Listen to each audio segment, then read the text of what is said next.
At kung kayo naman po ay nanunood sa ating pong teleradyo serbisyo YouTube channel, pwede po sa comment section, kukunin po namin at babasahin namin yan bago po matapos ang programa. Mamaya ho yan na, sandali lang, bibigyan daan lang po natin ang ating pang-alas 10 na news break. Oras po muna natin, mga kaserbisyo. Oy, ilang segundo na lang, alas 10 na ng umaga. Radyo sa Isleta. Pakikinggan ni na Johnson Manabat at Joyce Balancio ang mga Pintig ng Bayan. Ito po ang nagbabalita, nagseserbisyo. Ito po ang Teleradyo Serbisyo at Radyo 630.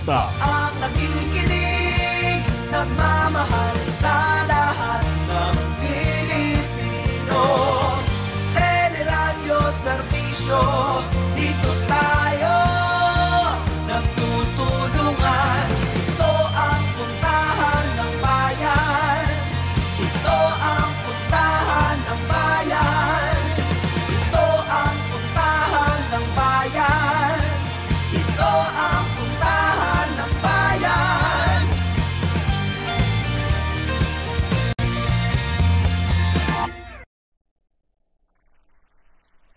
Ito po ang Teleradyo Serbisyo, ang puntahan ng bayan at DWPM Radyo 630, kasapi ng KBP, kapisanan ng mga broadcaster ng Pilipinas. Oras natin, Mr. Lack. Oras natin, 10 o'clock ng umaga. Malalaking balitang nakalap sa nakalipas na oras. Dito sa Teleradyo Serbisyo. Newsbreak! Newsbreak!